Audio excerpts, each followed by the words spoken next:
There is so much noise when a person goes to buy a property. You're getting advice from friends, family, even your realtor and mortgage broker are going to tell you things, and you might say to yourself, are they saying this just to make sure the sale goes through?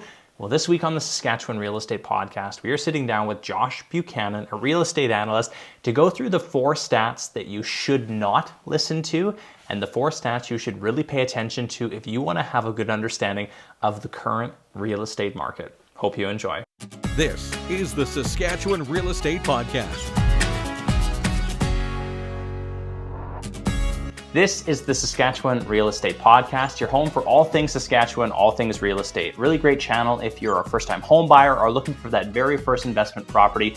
Lots of great stats on what's happening in Saskatchewan. If you're looking for more content like this, make sure to like and subscribe this video and check out some more videos we have on the channel and audio podcast. This week, to start off the year, we are bringing a past guest who I really like to do this because at the beginning of the year, I'm getting so many questions about people asking about interest rates, where prices are going, and a lot of analytical stuff. And I think one of our most analytical guests from last year was Josh Buchanan. So we'll throw it back to you, Josh. Thanks so much for coming back on the Saskatchewan Real Estate Podcast. Thanks for having me back, Ron. Happy to be here. For anyone who didn't catch that first podcast, just give us a brief overview of yourself, your connection to real estate, and a little bit of what you do outside of that as well. Sure, yeah. So I've always been interested in real estate. After university, I was working in it doing property management, mostly residential property. And I was starting to really track the market and kind of take a look at what was going on. I studied economics in university, so my brain is very much wired that way. And I saw things starting to shift in the market. So I actually started writing about it and blogging about it and been doing that ever since. So I've had this Saskatoon real estate economics blog for over 8 years now, but that's more of just a hobby. What I do for work actually is I'm a business management consultant. So I help people start businesses, grow or improve existing businesses. And that's really my main focus. So you're going to help us today, and this was actually your idea, Josh. 4 stats that are good to watch and 4 stats that are not so good, or maybe we shouldn't pay as much attention to. And so just before we get into this, I wanted to ask you a question. Because you're involved in real estate, you're connected to a lot of realtors. Give me an overview, Josh. What's like the most popular question that you get as a person who has their finger on the pulse of real estate? I think people are just wondering, like, what is the state of the market? You know, is it a good time to buy? Is it not? That's kind of the general feeling with people, I think. So everyone always wants that hot stock tip, and is now a good time to buy. So let's start working into it, Josh, here.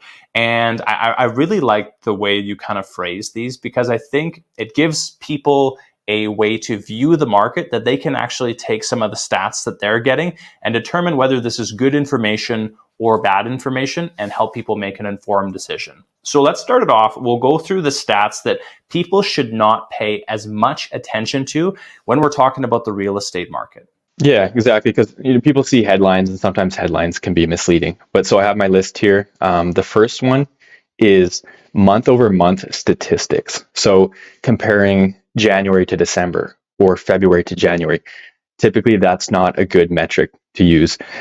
Think, for example, Ron, if I walked up to you and I said, hey, Ron, did you know that last June was warmer than last May?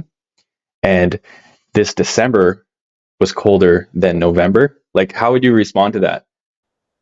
Yeah, and the sun comes up in the morning, and it's not useful information. Like, we know that, right? Like, June is always warmer than May. December is always colder than November. It's not a useful stat to give. And likewise with real estate, at least in Saskatchewan, it's very seasonal. It's as seasonal as the temperatures. The slowest months, January, December, February, the market is really cold. And then it starts to heat up in the spring months, and then it peaks and it stays steady for the summer months. And then it starts to cool off in the fall months. So comparing consecutive months is not a useful stat. It sounds exactly like I said with the weather example. So I would never really use that as a statistic to look at, because it changes so much month to month and it has that seasonal trend. And really important as we kind of head into the spring market. And if you hear someone comparing what the winter months were and things were getting busy, like, this is something that always takes place and not necessarily something that's controlled by outside factors. Yeah, exactly. Very much in alignment with the weather we have in Saskatchewan. Okay, awesome. What do we have at number 2, Josh? Number 2 is Canada-wide statistics, and those are what will make like national headlines. You know, sales fell by 20% in December or whatever. So careful with that they're not just looking at December compared to November, because that was number one. That's not a good stat to use. But if they're looking Canada-wide, that's not useful for Saskatchewan. We kind of live in a bubble, and plus Saskatchewan is so small, right? Like the Greater Toronto area is what, 5 million people. It's like 5 times the population of Saskatchewan. So if someone's looking at what's happening in Canada as a whole, and then trying to say that that's probably what is happening in Saskatchewan, that's probably not going to be the case, and really not useful to look at. You very much have to look locally, and sometimes it can be as specific as a certain neighborhood in a certain city. So I would not pay attention to national statistics or statistics for the bigger cities for the most part. They're just not that relevant to us. Yeah, I don't have much more to add on to that, other than that's exactly what you should not do. Like if you read a headline about real estate prices falling, but then they're only taking data from Toronto and Vancouver, it just doesn't tell the picture of what's happening in a local market.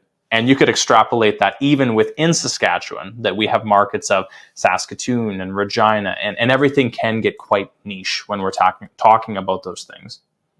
Yeah, and I think recently sales have actually slowed down in some of the bigger centers like Toronto and Vancouver. They haven't in Saskatchewan. Like Saskatoon specifically just had the second busiest year ever for sales. So that would be a misleading stat. Not that it's misleading in itself, but if you're applying that national stat to Saskatoon or Regina, it wouldn't be accurate. Yeah, great one. All right, what do we have at number 3, Josh? Number 3 is average sales price. So this is just taking, homes that sold for the last year or the last 30 days or whatever, and averaging out the sales price, and then using that to get a gauge of home values. That's not a good metric to use. Think, for example, if you had like a shoe store, and in August you sold a bunch of sandals and they were $40 per pair, and then in September you're selling sporting shoes, back to school shoes, and those are like $100 a pair. And then October it's maybe dress shoes that are $120 on average a pair. And then November, you're selling all your winter boots for $150. It would look like average sales price is going up a lot, when in reality, we have no idea if it is, because you're selling a different type of product every month. Maybe shoe prices were actually going down. So the same thing with real estate. You can't just look at average sales price, because maybe one month a bunch of large homes were being sold, new homes, mansions, or whatever. And then the next month, it just so happened that there were more small apartments and townhouses and stuff like that. So to just look at the average doesn't really tell you what's happening with home values. You really need to look at a different stat for that. I mean, average price can be useful, and typically it does trend in the same direction as home values, but it's a separate metric, and you'll have to be careful with looking at that as well. Mm-hmm. Slight nuance, and you have to read a little deeper into the numbers, as opposed to just taking that average and saying, this is where we are. Yeah, you can't just say, oh, average sales price is going up, therefore home values are going up, because maybe there's just a bunch of new homes on the market that are selling, and new homes typically go for a premium. And so maybe that's dragging up the average price of sales, but it's not actually dragging up the value of homes, if that makes sense. Mm-hmm. And if we could take this a little farther, Josh, at what point does also the narrative around these things also influence buyers? So if you have a realtor who is saying, average prices are going up, so now we can just expect to pay more, does that also influence buyers' mindset and their willingness to pay for more? I think it can. And I think it depends on the person, because maybe if some people hear prices are going up, it kind of scares them away, and they just think like, oh, it was already tough enough to buy. Now I really can't buy, or I don't want to pay this premium. Whereas for other people, they're like, oh, maybe I need to buy now, because if I don't buy now, prices are going to keep going up. So I think it will depend on the particular individual, but definitely can influence the mindset of a prospective buyer. Okay.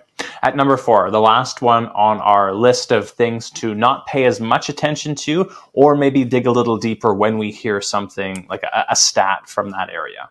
Yeah, number 4 is average days to sell a listing, or average days on the market. So in theory, it sounds good, because if I say, the average days on the market is 40, people are going to think that it's going to take 40 days on average to sell their home.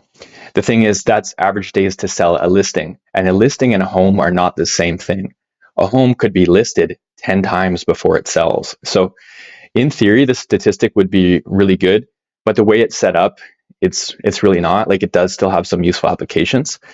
But think, for example, if I wanted to sell my car and I posted it on Facebook Marketplace January 1st for $10,000, didn't get any responses. So I took it down, deleted the ad, and then I put it up February 1st for $8,000. Same thing, no responses. So March 1st, I put it back on Facebook Marketplace for $5,000. And I got a call the first day, sold it the first day for my asking price. And then I go and say, hey, I sold my car within 1 day of listing it for full asking price. That's true for the listing, but not for the vehicle. And that's the way real estate works. So in reality, it took me over 2 months and I got half of what I was asking. But I could say I just listed it yesterday or today and sold it for my asking price. So that's what happens. Homes will be listed once and then they'll be on the market for 30 days or 90 days, and then they'll be taken down, reposted at a lower price. So I'm not necessarily trying to criticize this metric, because it can be useful, and there's no easy solution to fix that, because that is fair. Sometimes people just cancel their listings, and maybe for the Christmas break they don't want to try selling their property, so they list it a month later. So there's no easy solution to fix this. You just have to be mindful that average days to sell a listing is not average days to sell a home.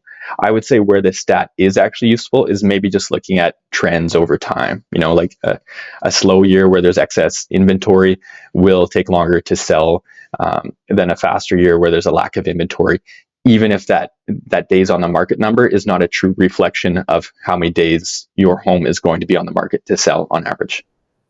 And this is so important if you're watching the real estate market very closely. I know when we were looking for a home in Martinsville, there was a few properties, they'd been on the market for a long time, and we're talking about like 2 months. And then all of a sudden, hey, a new listing has popped up, but it's actually just the relisting of one of these homes. And so what it can also tell you as someone who's entering into that situation is, this person still has the property on the market, but it's still been listed for this amount of time. And if you're closely watching the MLS, you can sometimes find that a new property, even though it's been newly listed, you can still get a discount, where in a lot of cases in a market where it's very tight, you might have to pay close to asking price. But if you're kind of following certain properties and they've been listed for a really long time, you can still potentially get a discount, even though it's just been listed and you want to be one of the first buyers in there. Yeah, it can give you better bargaining power if you know that it's been listed a few times, rather than, if it's the first day it was listed, the sellers aren't going to be willing to negotiate much.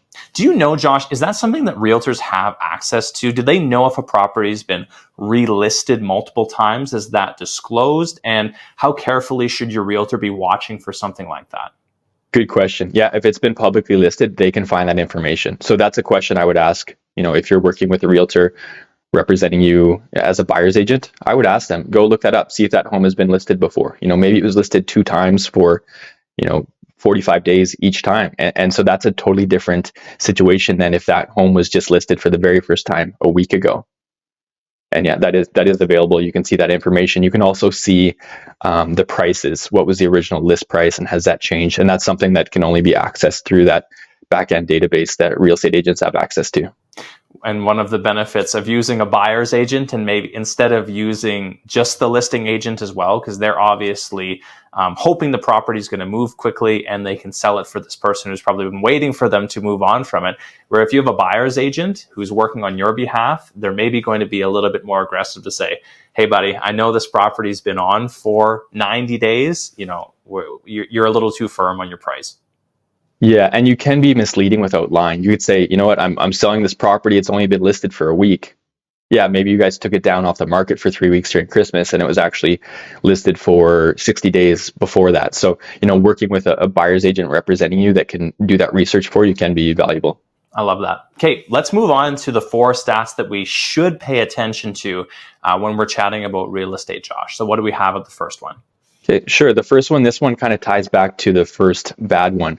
This one is year over year statistics. So as I said, it's not good to compare December to November or June to May. It is good to compare this December to last December and this June to last June because of that seasonality. So likewise with weather, if I said, hey, Ron, this past December, the average daytime high was 10 degrees higher than last December, that's actually useful. That's interesting, right? That tells me something. Or if I said, last June was daytime high was 5 degrees lower than the 5-year average for June, that tells me something. So those stats are actually useful because of the seasonality. That's what you want to compare. So if you're looking at sales for the month or listings for the month, or even the standing inventory, which is also very seasonal, you want to compare that year over year to the same month. Yeah, I really like that, because then you're also getting the direct comparison of what you potentially should be comparing it to. And then if we're taking all of these factors into play, like the economy, real estate, housing inventory, and we can kind of see as a full picture, over a long period of time, how have those things affected those different price ranges to see, maybe we're a little bit higher or a little bit lower. But I really like that comparison of apples to apples as opposed to apples to bananas.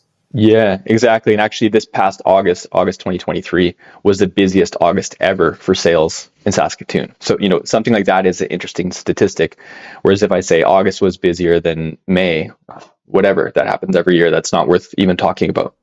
Right. And this really helps to inform a decision that if you're a buyer who's sitting on the market and you're saying, well, I'm going to wait until interest rates come down, even with these higher interest rates, if we're still seeing a lot of demand in the market, then there's obviously something else going on other than just interest rates are tamping down demand. There are other factors at play that borrowers, agents, brokers all have to pay attention to see kind of where the market is going. Definitely. Okay, on to number 2, Josh. Okay, number 2 is sales to listings ratio. So this is, for a given time period, typically for a month or a year, the ratio of recent sales to recent listings. So for example, if in the month of December there was 100 sales that were completed within the month and 200 new listings, then that ratio is 0.5. And that metric, that statistic is useful because it's showing flow of the market. How many homes are being sold relative to new listings? Because if that ratio is too high, like 0.8 or 0.9, then you're not going to be able to pile up inventory and the market's going to become undersupplied. Whereas if that ratio is too low, like let's say, for example, if it's 0.2 or 0.3, then not enough homes are being sold relative to how much new listings are coming on the market. And then inventory, the standing inventory is going to pile up, and that's where you're going to run into an oversupply of housing. So, for example, right now in Saskatoon, we have a lack of inventory. So we probably actually want a low ratio so that some of the listings are piling up to give us some more inventory, because that's such an issue right now, lack of inventory. And so do you have specific stats on that side, Josh, of where we are kind of sitting in this moment? As of recording, it's January 22nd. Yeah, I track that pretty closely. I do like a month in review every month. We've been having really high ratios lately. Like I think for December, it was like 0.8 or 0.9 or something really high. So with that, like the balanced stat would be about 0.5. So you want sales to be about half the number of new listings for a given period of time. But because we have that low inventory right now, it would be better to have a low ratio like 0.3. But yeah, for the last few months, December, November, it was well above 0.5. So it's not good for at least those people that are hoping inventory piles up a little bit. And the last time we had a discussion, I believe it was summer of last year, 2023. And at that time, we had a shortage of listings. We were behind on where we needed to be. And so as we continue this trend, it seems like we're not seeing a lot of improvement on the side of getting more houses on the market. Yeah, exactly. There's just a lack of inventory right now, pretty much province-wide, especially in Saskatoon that I track closely. Like there's just too many sales relative to the standing inventory, both just based on those ratios, but also based on historical averages. Like we're seeing sales that are stronger than what we're used to seeing, and inventory that's way lower than what we're used to seeing. Like even 6 years ago, inventory was like double what it is now. So market conditions have changed quite a bit in 5 or 6 years. Very, very tight. I heard an interesting stat. I'm not sure if it's 100% true, but a realtor friend of mine told me that there are more active real estate agents in Saskatoon than there are active listings available. So one listing per realtor. So it means there's a lot of hungry realtors out there who are either trying to get something on the market, or there's a lot of competition for stock that is there. Yeah, that's totally true. And And keep in mind too that some of those registered agents are more commercial agents. They're not necessarily dealing in residential. And what's interesting right now too is that there's a new rule where you can now mark that your listing is a conditional sale. So in Saskatoon, if we were to look at active sales or active listings right now that don't have a conditional sale on them, I think it's like 600, 500. So it's definitely lower than the number of active realtors.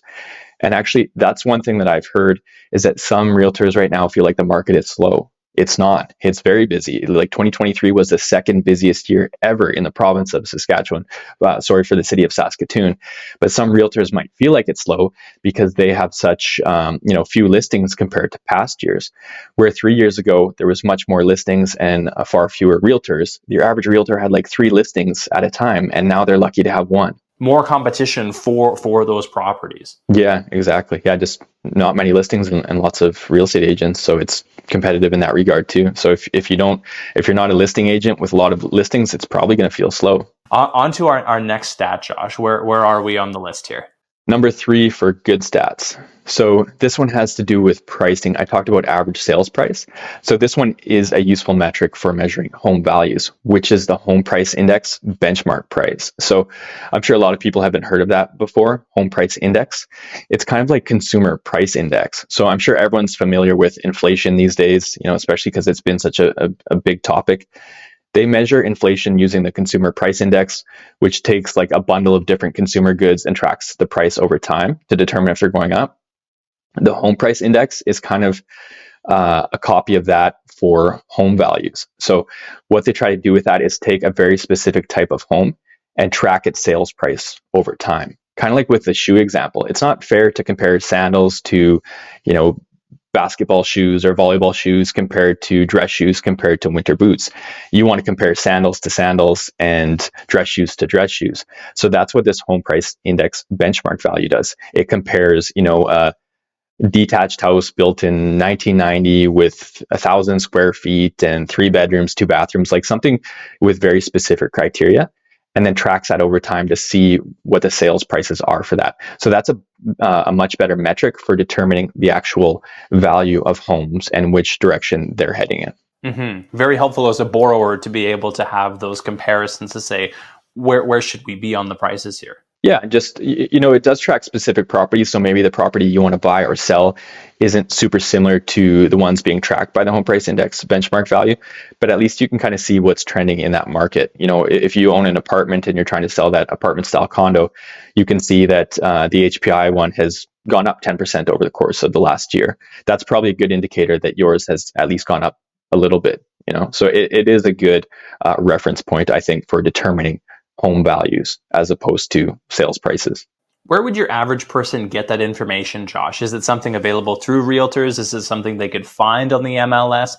Where would I be able to get that info if I was someone who is actively trying to list my property or purchase? Good question. There's a few places you can find that. The Canada Real Estate Association, CREA, has that on their website. So you can go on there and track it, and you can break that down by province and city and home type. I think the Saskatchewan Realtors Association has that as well. You could ask your realtor to look into that. Some of them don't seem to be that familiar with it, but you can always ask. And then even on my blog, that's what I use for my home value metric. So every month when I do my monthly updates, I will have just like the composite value for Saskatoon. And, if they wanted to ask me a more specific question, they could always just reach out and I could provide that data for them or show them where to look for it. You're going to have dozens of people now who are going to reach out to you and give you the inside track, Josh. Yeah, that's fine. Yeah, I mean, this is a hobby for me. I like doing this stuff. So. Awesome. And the last stat that we should be really paying attention to if we're trying to follow the market and use statistics that are really helpful. So the last one, and I would say this is the most useful for determining the actual state of the market, is what's called the months of inventory ratio. So this is a ratio that's easy to calculate and anyone can do it. You don't need access to the backend database. All you have to do is divide current standing inventory by sales for the last 30 days. So for example, if in your city, there's currently 1,000 units for sale on the market, and for the last month or the last 30-day period, you had 250 sales, then 1,000 units divided by 250 sales is 4. So your months of inventory ratio is 4. And 4 is actually the sweet spot. That's where the market is really balanced. And if you have that ratio, then prices probably aren't going to be going up or down. There's just enough inventory to satisfy demand without bidding wars, without homes staying on the market for a really long time. Whereas if that ratio is too high, then there's too many homes available compared to sales, and homes are going to stay on the market for a long time and prices are going to come down, which is what we saw like 2015 to 2019. Whereas on the other hand, if that ratio is below 4 months, like if it's 2 months, which is kind of what we've been seeing the last few years here, then you don't have enough inventory relative to sales. When that happens, you start having bidding wars, people bidding up prices, and that ultimately drives up prices. So that's the most important indicator. And this months of inventory ratio is very much the measure of right now. That's stock, whereas that other sales to listings ratio is the measure of flow. So flow is going to tell us where the market could be headed. That stock, the months of inventory ratio, tells us where it's at right now. And so that's the metric and the statistic that I rely on the most to determine the state of the market. Is it oversupplied and therefore a buyer's market, or is it undersupplied and therefore a seller's market? And that is extremely accurate in terms of determining where prices are going to go. Like in the decades that I've analyzed home prices, at least in Saskatoon, there's almost no exception to that rule. If your market is oversupplied, prices go down. If they're undersupplied, prices go up. The only exception I've seen was actually like a year ago when we had, 10 interest rate increases in 16 months or whatever. And that just kind of hurt consumer demand and perspective and psychology of consumers. And so prices and home values did drop a little bit, but they bounced back. So outside of that, or maybe some pandemic related stuff, it's a very true indicator of the state of the market and therefore how prices are going to behave, or I should say values are going to behave. Mm-hmm. And where are we currently, Josh, on that metric in Saskatoon? It's been low. 2023 had a low ratio. Like I think the average for 2023 was around 3 or so, and there were plenty of months where it was 2 something. So we're not balanced yet. And it's kind of crazy because, back in 2015 to 2019, we had oversupply. Like there were months where it was like 8 or 9 months of inventory. And now lately it's been like 2 or 3. So it's over time, like a 10-year average, we've had a balanced market, but we really haven't had like an individual year since 2014 where the market was actually balanced.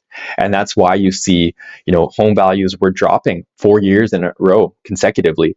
And now they've been going up since 2020 just because of that supply and demand ratio. And this is also going to inform consumers' opinions. So if you ever talk to your uncle and he says, never buy a house, it's a horrible investment because back in 2014 when I bought, maybe he saw values drop after he bought after the high. Whereas if you've had someone who's entered the market in, let's say, 2020, maybe they've seen nice price appreciation because over that time we've had a lack of supply. And so maybe even taking those metrics and instead of viewing it as buying real estate good, buying real estate bad, you can really dive into what are the numbers telling us, and as you're saying, make an informed decision on the purchase and whether it's the right time for you. Absolutely. And it's been a bit of a roller coaster. And that's what I track very closely. Like if someone bought an apartment style condo in 2014, it lost value. Whereas if they bought a detached house in 2019, it's gone up in value. It's been a bit of a roller coaster, but it's actually fairly easy to predict where things are going to go. Of course, you can't really predict the interest rates and the pandemic stuff, but otherwise, like it is pretty predictable. I was telling people, don't buy apartment style condos in 2014 and 2015. They're oversupplied. They're becoming more oversupplied. Sales numbers are falling. There's tons of construction. You're going to get burned. And that was like my third blog post, or one of the first ones I wrote, is like why apartment style condos are going to get hammered. And they did. Like some of them lost 40% of their market value because those ratios were so high. And so moving forward, last question to you, Josh, on this is, do you have any price predictions, or do you have any predictions that you're kind of letting your friends and family know at this time of the real estate market? I liked making predictions in 2015 and 2016 when it was kind of like just the writing was on the wall that we were kind of screwed and prices were going to drop. I found in recent years it's a little bit more difficult, especially with the lockdowns and restrictions and interest rate hikes and stuff like that. That can throw things off. But as of right now, at least in Saskatoon, and I think it's similar in other cities and municipalities in the province, there's a lack of supply of housing relative to sales, and population is growing so much. So I don't see that changing quickly. It's hard to change inventory quickly. It takes a long time to build, or the only way to otherwise increase inventory is if a bunch of people move away or something, right? So that's not something that can be changed quickly. So, my thought for 2024 is I don't see a huge change coming. Like, I think it's still going to be a competitive market. Sales might even pick up a little bit if population growth continues and if interest rates are staying flat, or even if there's some interest rate cuts. So I'm not expecting anything crazy in 2024 compared to last year. Okay, wonderful. Thank you so much for all that great information, Josh. Like, as you're talking, I'm like, that's totally true. That's totally true. There's just this confirmation of, if you're following the right metrics, it usually finds you as close to the truth as you can get. And predictions are incredibly tough because there are things that can happen, things change, the economy can move. Tomorrow we might say we're going to change the agriculture industry in Saskatchewan, and that might be a political thing, but that could have a massive effect on how jobs and different things are laid out. But if you can kind of determine what the metrics are to use to see those fluctuations, you can kind of make your own best prediction on where these things are going. So I think this episode chatting about the 4 things to really pay attention to, and maybe the things to not pay attention to as much, really important at a time where there is a lot of information out there. And I think you did a really good job breaking that down. Before you leave us, Josh, I want to have you give us a little plug for yourself. Let us know about your blog, your business, and how can people help you? Sure. Yeah. So if you're interested in the real estate content, especially for Saskatoon, you can just find my blog. Just do a Google search, Saskatoon Real Estate Economics blog, or website is saskatooneconomics.ca. And I post regularly. I do at least 1 post per month, sometimes 3 or 4. In January, I have quite a few already. So lots of content there that's useful. And again, the real estate stuff, that's just a hobby of mine that I kind of just track for fun. And I do monthly presentations for a couple of brokerages here in the city. But as you were just saying, like it's nice for me to analyze these statistics and share them with mortgage brokers and with real estate agents. It helps to paint a better picture for them, and then they tell me what they're actually seeing in the field, and it kind of validates my statistics, which is really interesting. But as I was saying at the beginning of the podcast, that's not what I do for work, just a hobby. I am a business management consultant, so I very much focus on helping people start their businesses right from the very beginning. Figuring out all those important steps to start a real legitimate business, even helping them write a business plan if necessary, and then also helping existing businesses grow or improve their profitability or things like that. And if people are interested in that, and it seems like there's a ton of interest on that topic. I do some seminars on how to start your own business in Saskatchewan, and there's always lots of people signing up. So if you want to learn more about that, you can visit my website, which is magnaltus.com, MAGNALTUS. And then also I've been recently posting on YouTube, making a bunch of different videos on business management and startup topics. So if people want to learn about that, they can check out my YouTube channel. It's Magnaltus Consulting on YouTube. Wonderful. Thank you so much, Josh. Everyone, if you're in business or if you're in real estate, Josh's stuff is excellent. As you can kind of see, you're a really analytical, smart guy. So you're a wonderful credit to the Saskatoon real estate and business community. So thanks again for coming on the podcast here, Josh. I'm really hoping we can snag you again later on down the year for a little bit of an update. Definitely. I'd be happy to come back. Thanks for having me again. Thanks for checking out this episode of the Saskatchewan Real Estate Podcast. If you like this episode, if you found some value, make sure to like and subscribe to never miss our future videos. If you're currently in the market for a mortgage in Saskatchewan, whether you're a first-time home buyer, first-time investor, I'd love to help you with your next purchase, renewal, or refinance. Until next week, I'm Ron Caroni, your Saskatchewan mortgage professional. Bye for now.